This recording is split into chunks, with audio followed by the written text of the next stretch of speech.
The next sacred cow is work hard. Because my poor dad, a school teacher, great guy, PhD, he always says, I'm a good, hard-working man.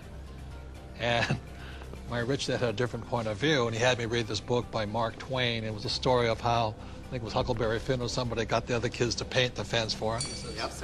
He says, that's working hard. You want other people to work hard for you, and you want your money to work hard for you. That was his lesson. And a lot of people really, you know, they can't wait till Friday because they hate their work so much, and they dread Sunday because they have to go back to work. With us, I would say most of us are working 24/7, but we're working differently. And I love my work. And it's challenging, there's problems and all that stuff, but I love it. So we work hard, but we don't work hard in the normal sense of working hard. The problem with working hard for money, because the rich don't work for money, the problem with working hard for money is you pay more in what, Tom? Taxes. Taxes. The harder you work for money, the more you will pay in taxes, right? Well, right. If instead of working hard for money, like you're talking about, instead if you work for assets, then you pay a lot less taxes because the tax law, again, is geared towards building assets. Because as we build assets, we build the economy. Time out.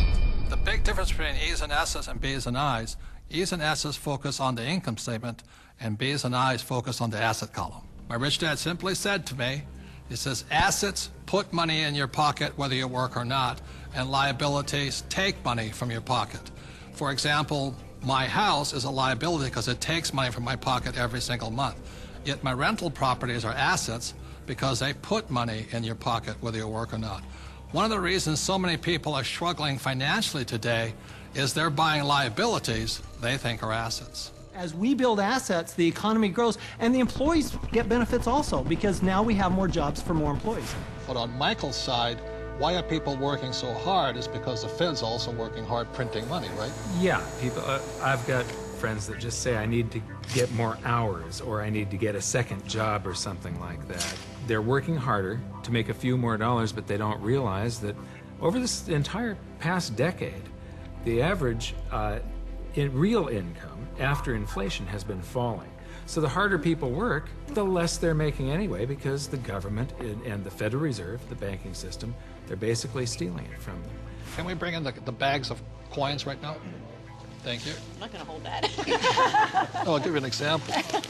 In the year 2000, one gold coin cost $300. So this is $300 in U.S. quarters. Today, in 2010, that same gold coin, it takes $1,100 to buy the same coin. So the reason people have to work so hard to keep up, to keep paying money, is because the value of your dollars are going down. So the insanity of going to get another job, pay more taxes, and work harder, when how many dollars did the Fed print in 2009? From August of 2008 through 2009, they created about 1.5 times more paper dollars than it took 200 previous years to print. So that's why people are working harder, because your money is worth less.